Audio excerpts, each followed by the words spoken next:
भाषा का इस्तेमाल।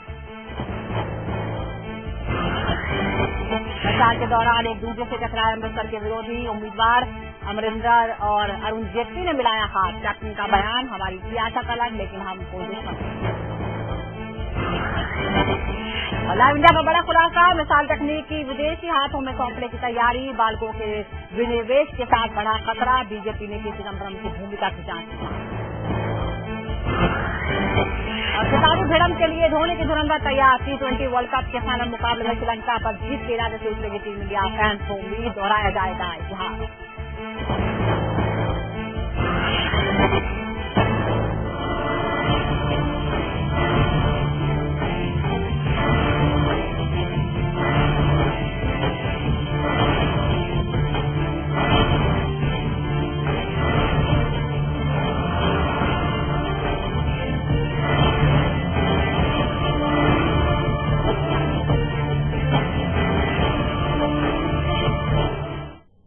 नमस्कार, लाइव स्पेशल सरकार में आप सभी का स्वागत है। मैं हूं सुजाता। 2014 के लोकसभा चुनाव में उत्तर प्रदेश की गाजियाबाद सीट पर मुकाबला इस बार कड़ा और दिलचस्प होने वाला है। सेना प्रमुख रहे जनरल वीके सिंह का सामना यहां अभिनेता राज बब्बर और पत्रकार रही शाजिया इल्मी से होगा। नाक की लड़ाई बन गई इस सीट से बीजेपी, कांग्रेस और आम आदमी पार्टी हर हाल में जीत दर्ज करना चाहती है।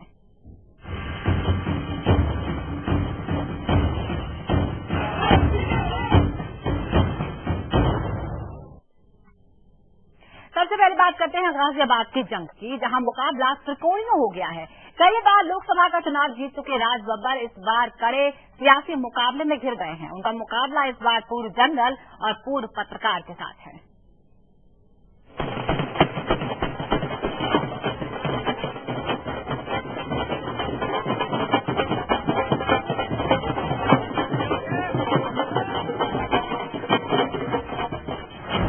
Raj Babbar versus VK Singh versus Shazia Ilmi. पूरी तरह स्पष्ट हूँ कि मैं यहाँ की समस्याओं से रहने के लिए यहाँ पर खड़ा नहीं पाऊंगा। किस तरीके से लोगों का दिल और विश्वास जीता है। हमारे गाजियाबाद में कुछ भी नहीं, इतना अफसोस होता है, तो उसको बदलना ही मेरी प्रायोरिटी रहेगी। गाजियाबाद पर त्रिकोणीय मुकाबला।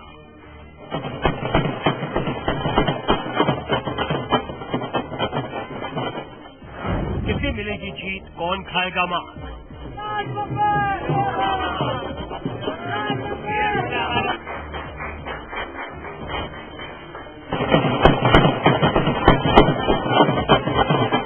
गाजियाबाद लोकसभा सीट पर इस बार एक अभिनेता, एक जनरल और एक पत्रकार में तगड़ी जंग है। कांग्रेस और बीजेपी के परंपरागत मुकाबले के बीच इस बार आम आदमी पार्टी के मैदान में उतरने से चुनाव दिलचस्प हो गया है। इस सीट से चुनाव मैदान में उतरे उम्मीदवार में से सबसे पहले बात करते हैं पूर्व army chief general VK Singh की, जो इस बार बीजेपी के टिकट पर चुनावी मैदान में हैं।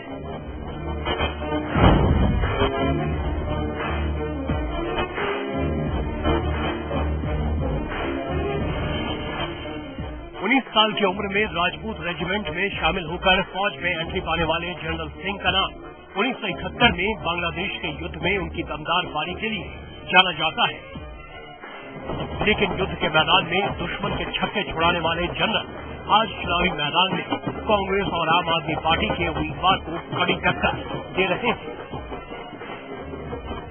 जनरल वीके सिंह पहले ऐसे आर्मी चीफ हैं जिन्होंने कमांडो की ट्रेनिंग ले रखी है। वहीं चुनाव के कुरुक्षेत्र में उनका अंदाज किसी सधे हुए राजनेता से कम नहीं है। फौज में रहते मुश्किल से मुश्किल ऑपरेशन को अंजाम देने वाले जनरल सिंह चुनावी विवाद पर हर कदम फूंक कर रख रहे हैं। सर, जिस तरीके से आप गाजियाबाद में गली गली घर घर हम देख रहे हैं, जाकर के वोट मांग रहे हैं, क्या मुद्दों लेकर जा रहे हैं और लोगों को आप क्या समझा रहे हैं? देखिए, सबसे बड़ा मुद्दा है कि किस तरीके से लोगों का दिल और विश्वास जीता जाए, और दूसरा मुद्दा है कि उनको समझाना कि अब की बार परिवर्तन बढ़िया जरूरी है। जिस तरह से पिछले 10 वर्षों की नीतियां हैं, उससे देश को काफी नुकसान हुआ है और अब समय आया है एक बदलाव का। आज पूरे देश में इसीलिए बदलाव की मांग। आपकी विरोधी जो खासतौर पर हम शाहजी अलवी का नाम लेंगे, उन्होंने कहा है कि जनरल जिस तरीके से चुनाव प्रचार कर रहे हैं एक बिल्कुल पाकिस्तान की जंग की तरह उन्होंने गाजियाबाद को बना दिया। अब देखिए, कोई बचकाना बयान दे तो उसका मैं कुछ नहीं कह सकता। मैं सिर्फ यही कह सकता हूँ कि थोड़ी मैच्योरिटी दिखानी चाहिए और ऐसी कोई चीज नहीं बोलनी चाहिए जिससे पता चले कि आप नासमझ और नाकाबिल।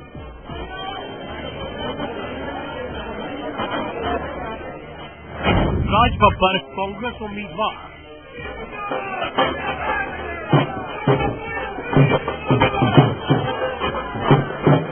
दिल्ली से सटे इस महत्वपूर्ण चुनाव क्षेत्र से कांग्रेस ने अभिनेता राज बब्बर पर दांव लगाया है।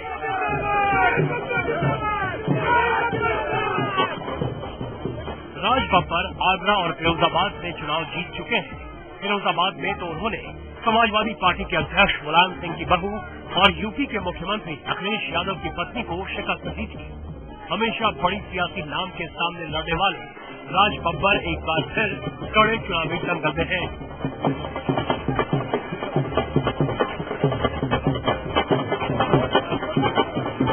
किन मुद्दों को लेकर के आप ये गाजियाबाद में चुनाव लड़ रहे हैं? देखिए, मैं बुनियादी तौर पे जो इस क्षेत्र की उपेक्षा हुई है, यहाँ पर रोजगार खत्म हो चुके हैं, यहाँ पर विकास के नाम पर सिर्फ नारे रह गए हैं, न सड़क, न बिजली, न पानी, न कोई पब्लिक जो है ट्रांसपोर्टेशन।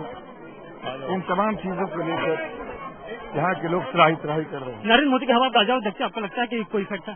अब पता नहीं, गुजरात में तो हवा है नहीं, वहाँ से यूपी आए और यूपी में कहाँ उनको हवा नजर आ रही होगी। शाहजी अलवी आप उम्मीदवार।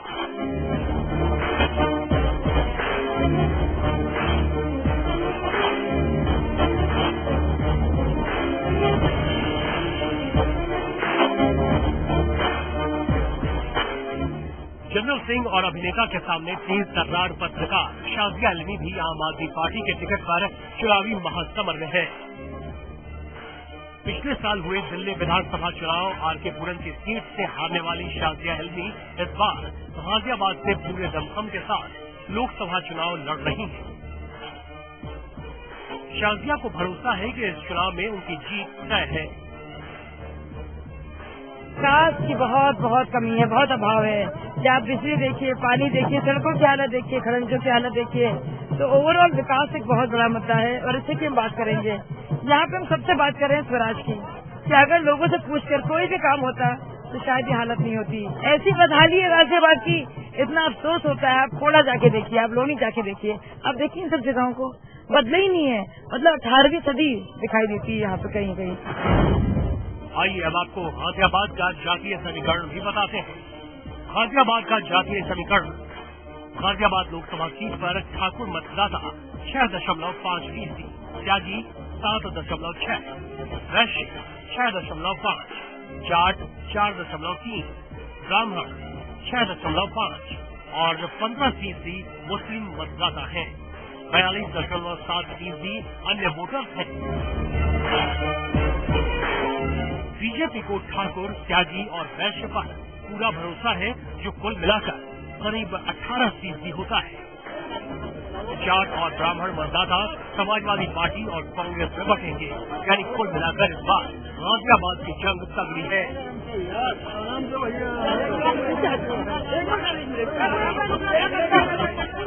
अब ये देखना दिलचस्प होगा कि गाजियाबाद की जनता का वोट नेता, जनरल, पत्रकार में से किसके हक में जाता है। Shukla, live India, Ghaziabad.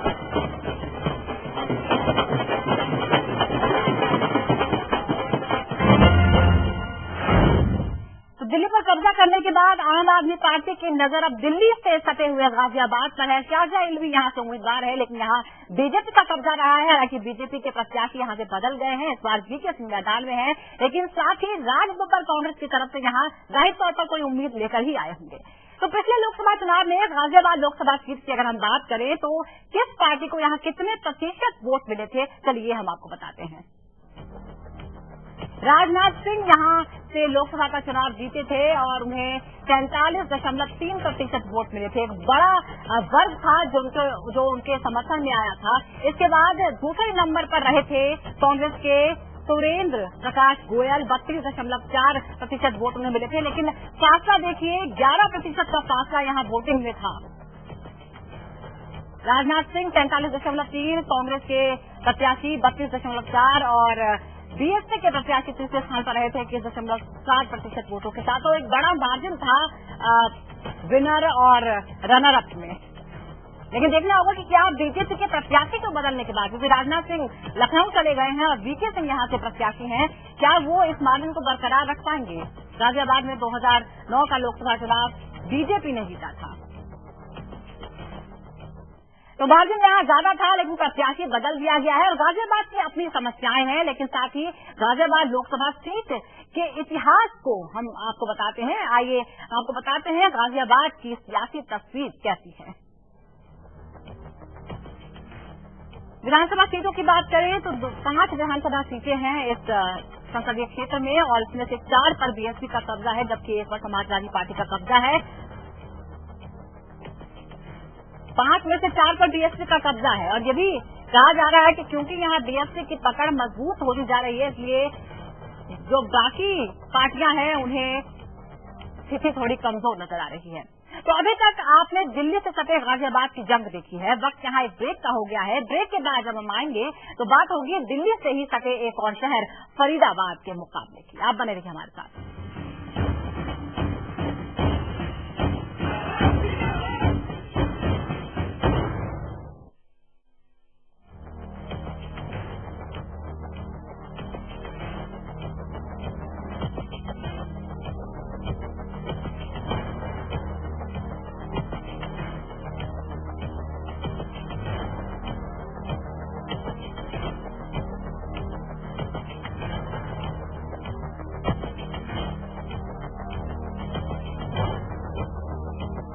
राष्ट्र फिल्म मिनिस्ट्री पुलक सागर जी गुरुदेव के आशीर्वाद से मयूरी है ना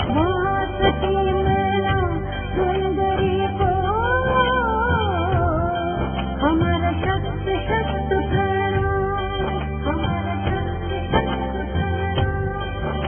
Powered by ACC, IN and Agartha. Only on Paras. Doctor auto इतना असरदार कि अब दर्द भी घुटने टेकेगा।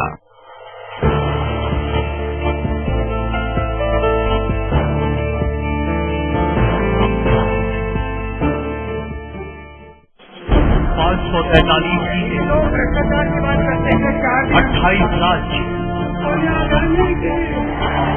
81 करोड़ वोटर, 72 डेथ और एक सरकार।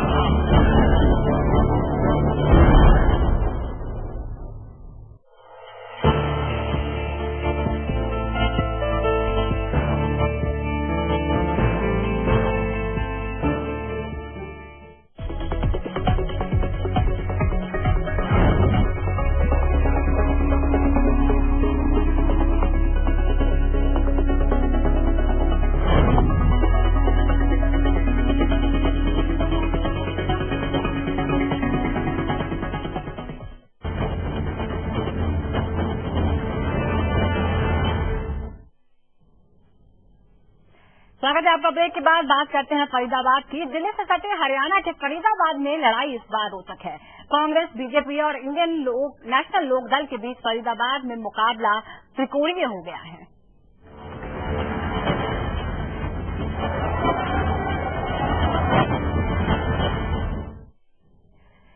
तो इस बार बेहद दिलचस्प मुकाबला है दिल्ली से सटे फरीदाबाद में, जहां कांग्रेस के गढ़ को ढाहने की बीजेपी पूरी कोशिश कर रही है। कांग्रेस और बीजेपी के बीच होने वाली इस सीधी लड़ाई में इस बार INLD भी शामिल है।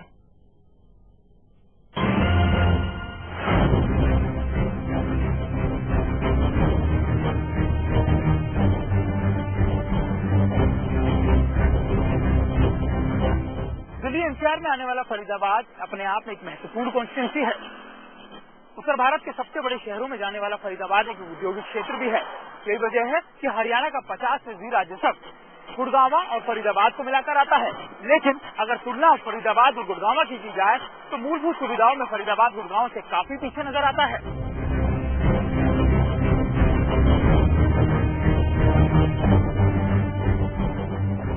अपने मेहंदी उद्योग के लिए मशहूर फरीदाबाद वैसे तो दिल्ली से कुछ ही किलोमीटर दूर है, लेकिन बुनियादी सुविधाओं में फरीदाबाद दिल्ली से 200 दूर लगता है। एक दशक से यहाँ पर कांग्रेस के सांसद अवतार सिंह भड़ाना है, लेकिन केंद्र और राज्य में सरकार होने के बावजूद फरीदाबाद राज्य के दूसरे विकसित शहरों के विकास में अब भी दूर है।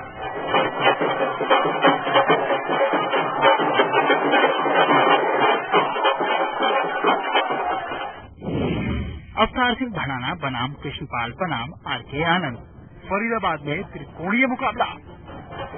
फरीदाबाद में 2014 के चुनाव पहले के चुनाव से बिल्कुल अलग है। यहाँ पर कांग्रेस, बीजेपी और आईएनएलडी के बीच टक्कर होने जा रही है।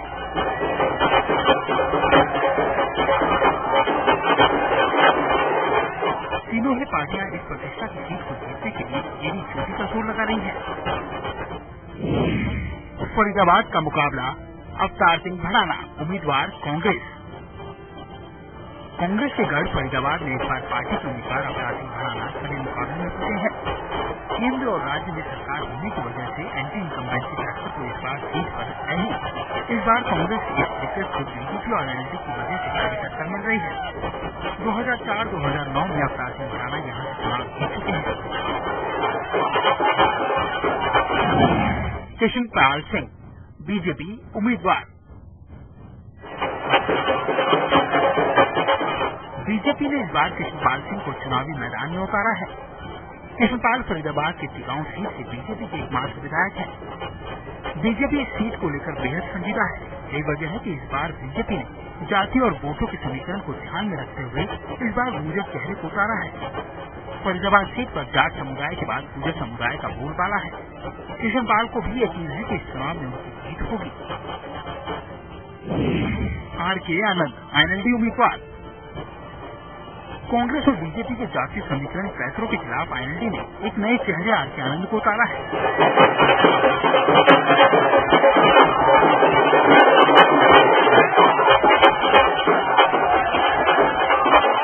कानूनी दांव पेचों में माहिर आर.के. आनंद दिल्ली के सियासी गलियारों में मशहूर नाम है। भारी होने का आरोप झेल रहे आर.के. आनंद इससे पहले कांग्रेस के टिकट पर दक्षिण दिल्ली से चुनाव हार चुके हैं। फरीदाबाद में 30 साल से कोई विकास नहीं हुआ। 15 साल भारतीय जनता पार्टी पावर में रही, 15 साल कांग्रेस पावर में रही। ना अवतार सिंह भड़ाना को काम किया, ना बीजेपी के प्रत्याशी को काम किया। आज बीजेपी का जो प्रत्याशी है वो टिकाऊ हल्के से विधायक है, वो भी 10 साल से विधायक है। उसने ना टिकाऊ में काम किया है, ना सराय में कोई विकास किया है। यहाँ तो कोई मुद्दे बहुत हैं। यहाँ पानी की बड़ी भारी समस्या है। यमुना के किनारे हो और वो पानी बड़ा गंदा है, जो पानी पी लो तो कैंसर हो जाता है। यहाँ आगरा कनाल है, तो मैं परसों जा रहा था तो मैंने नायक साहब से पूछा कि ये कनाल क्या है। जी आगरा की कनाल है। 30 साल पहले उसमें कॉइन डालते थे, इतना स्वच्छ पानी था कि coin you could see from 5 feet.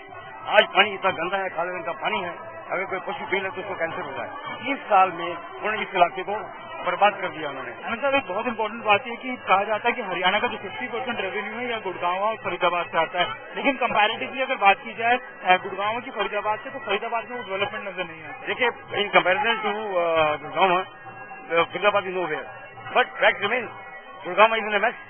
There is no planning, is unplanned growth which is going on. The metro, rapid metro which is made is unplanned. Faridabat is more planned city. This metro which has already come to Ballabgarh, you can plan it in such a manner that you could very nicely connect all these sectors in one manner. You can go on the vertical, you can connect to NIT, you can connect to vertical, connect to Faridabat, and connect to Ballabgarh. People will not have to go for a transport system when we have a metro. Sir, आपके ऊपर कई बार आपके opposition की तरफ से आरोप लगाया जाता है कि आप बाहरी हैं, यहाँ जो फरीदाबाद से नहीं है। मैं आपको बता दूं कि मैं पलवल का पढ़ा हूँ, मेरी जमीनें पलवल की हैं। मैं यही, अब सुप्रीम कोर्ट तो पलवल नहीं आ सकती ना, सुप्रीम कोर्ट तो दिल्ली में रहेगी, तो प्रैक्टिस के लिए तो मुझे दिल्ली जाना पड़ेगा ना। यानी कि I was a member parliament for Jharkhand. मैं झारखंड में मैंने कितना विकास किया। दिल्ली से अपनी टिकट पे जाता हूँ, वहाँ जाके करवाया मैंने। 14 इंटरनेशनल स्टेडियम बनाया मैंने, एक अपने नाम का स्टेडियम बनाया मैंने। स्पोर्ट्स को इंटरनेशनल लेवल पे लेके आया। I held one of the best national game there in. What else I can do? If I can do fantastic work in Jharkhand, what can I do in Faisalabad, which is next to my house which is in Mandi village next door है ना। 2014 के target में एक seat महत्वपूर्ण है। ये वजह है कि कांग्रेस और बीजेपी और एनएलडी फरीदाबाद को जीतने के लिए अपनी पूरी ताकत झोंकती है।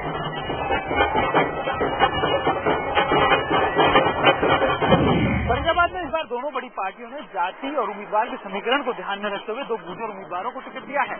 वही एनएलडी ने एक ऐसे उम्मीदवार को टिकट दिया है जो फरीदाबाद के लिए नया जरूर है, लेकिन अपने आप में एक बड़ा चेहरा है। लेकिन सबसे ज्यादा दिलचस्प देखना ये होगा कि आखिरकार फरीदाबाद की जनता नाम को चुनती है या फिर काम को। कैमरा पर्सन सुनील सिंह के साथ सुनील चौधरी, फरीदाबाद। तो दिल्ली से सटे इलाकों की आज हम बात कर रहे हैं। गाजियाबाद और फरीदाबाद की हमने बात की है। इधर फरीदाबाद में 2009 के लोकसभा चुनाव के दौरान किस उम्मीदवार के साथ कितने लोग थे, ये भी हम आपको बताते हैं।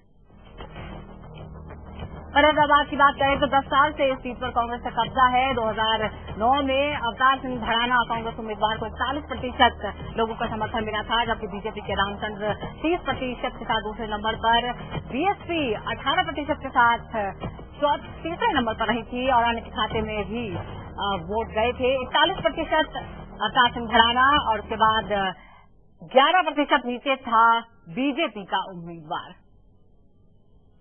यहाँ पर भी जो विनिंग मार्जिन है वो अच्छा खासा था, लेकिन क्या जो हालात बदले हैं उस बीच भी ये सीट कांग्रेस बचा पाएगी। तो लोकसभा चुनाव में जीत के लिए बेहद जरूरी है कि पूरे संसदीय क्षेत्र में आपकी पकड़ मजबूत हो। इसके साथ ही यह खास मायने रखता है कि संसदीय क्षेत्र में किस पार्टी के कितने विधायक हैं। फरीदाबाद लोकसभा क्षेत्र में विधायक कितने हैं और किसके हैं, इस वक्त यहाँ कौन सी पार्टी का विजय हम आपको बता रहे हैं। कुल मिलाकर इस संसदीय क्षेत्र में 9 विधानसभा सीटें पड़ती हैं, जिनमें से 4 पर कांग्रेस का कब्जा है, 2 पर आईएनएलडी है, 2 पर अन्य है, जबकि 1 पर बीजेपी का कब्जा है। तो समीकरण के हिसाब से जो वर्तमान समीकरण है उसमें ये कांग्रेस के पक्ष में जो हालात हैं वो नजर आते हैं, लेकिन हालात बदल भी सकते हैं। तो दिल्ली से सटे हुए जो क्षेत्र हैं वो एनसीआर के इलाके कहलाते हैं और यहाँ के लोगों की भी यही ख्वाहिश है कि दिल्ली जैसा विकास वहाँ भी हो और शायद यही वजह है, यही मुद्दा इस बार भी रहने वाला है। देखना होगा कि क्या होता है यहाँ के नतीजे। कुछ और इलाकों के बारे में हम बात करेंगे इस ब्रेक के बाद।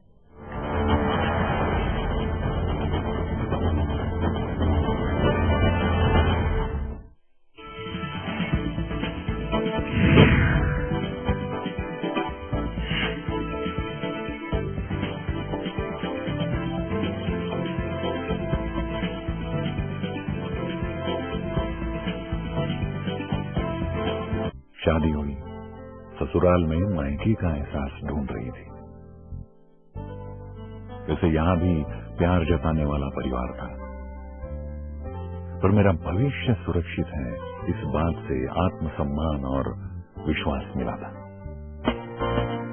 समृद्ध जीवन multi state multipurpose cooperative society limited आपका जीवन समृद्ध बनाने के लिए हमेशा आपके साथ।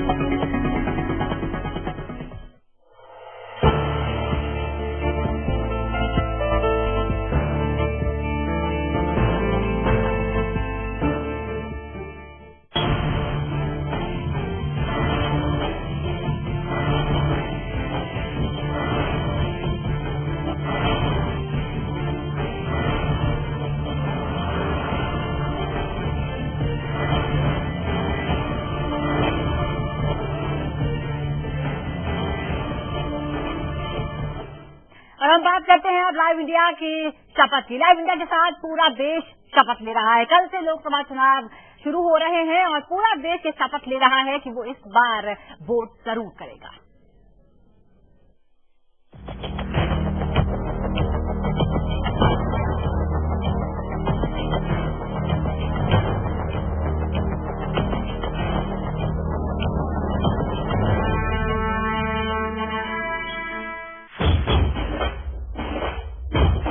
मैं मनीष मिश्रा हूँ।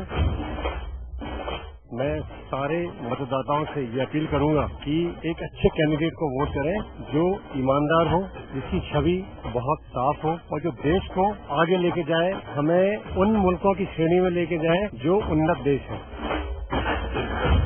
जो आपका वोट है बहुत कीमती है, वोट जरूर करिए। मैं शपथ लेता हूं कि इन चुनावों में वोट जरूर करूंगा और एक अच्छे उम्मीदवार को चुनूंगा। आपसे भी गुजारिश है कि आप भी वोट दीजिए और देश को आगे लेके जाइए। जय हिंद।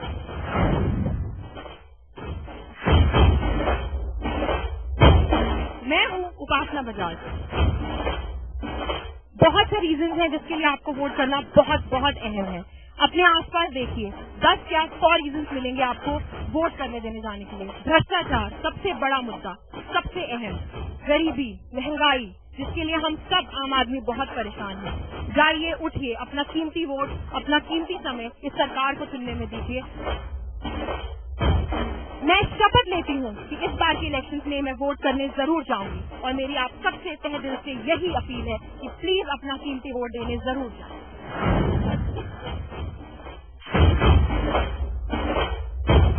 मेरा नाम पलाश त्यागी है और इस बार आम चुनाव में मैं वोट करने वाला हूँ। बहुत सारे मुद्दे हैं, गरीबी है, सड़कें नहीं बनी हुई हैं, मुजफ्फरनगर में दंगे भी हुए हैं और इन सब के लिए मैं सरकार को नहीं, खुद को जिम्मेदार मानता हूँ। इस बार हमारी बारी है वोट करके एक बदलाव लाने की। मैं शपथ लेता हूँ कि इस बार मैं वोट करूंगा और आप भी अपने मत का फायदा उठाएं और वोट करें, क्योंकि वोट देना आपका अधिकार है। हम शपथ लेते हैं इस चुनाव में वोट जरूर डालेंगे। आप भी घर से बाहर निकलिए और चुनाव में वोट डालिए। ये आपका अधिकार है, अपने अधिकार का पूरा प्रयोग कीजिए, जरूर वोट डालिए।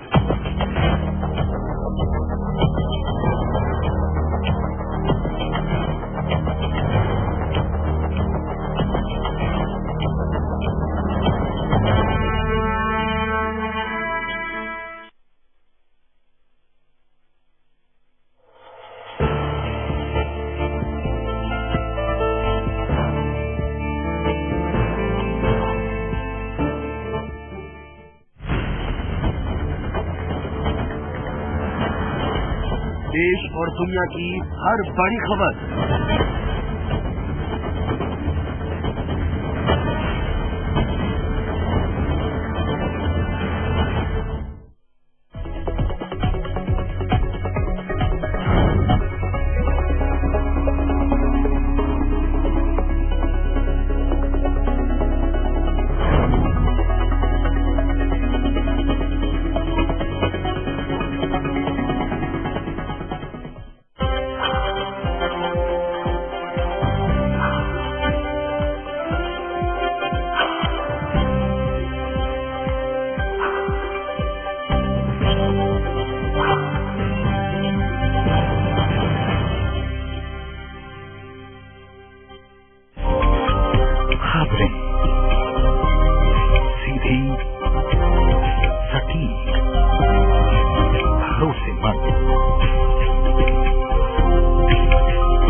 कोने कोने से वो खबर जो जुड़ी हो आपसे, मुद्दा राजनीतिक हो या सामाजिक, देखिए दिन भर की हर बड़ी खबर रोज 7 PM इंडिया और 9 PM इंडिया, सिर्फ लाइव इंडिया पर।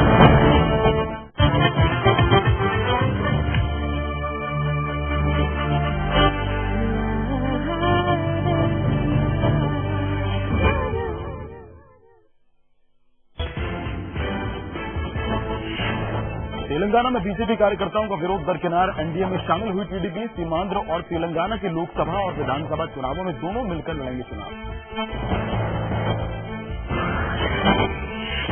बीजेपी महासचिव अमित शाह के विवादित बयान पर चुनाव आयोग सख्त भाषण की मांगी, सीबीआई जांच के आदेश। गलत पाए जाने पर हो सकती है कार्रवाई।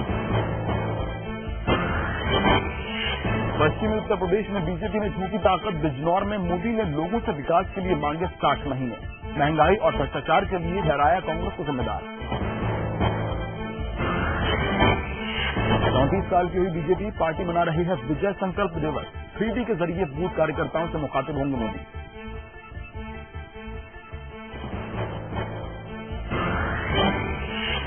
नहीं थम रहे चुनावों में विवादक बोल। यूपी की शामली से सपा प्रत्याशी ने किया बीएसपी सुप्रीमो मायावती के खिलाफ अभद्र भाषा का इस्तेमाल।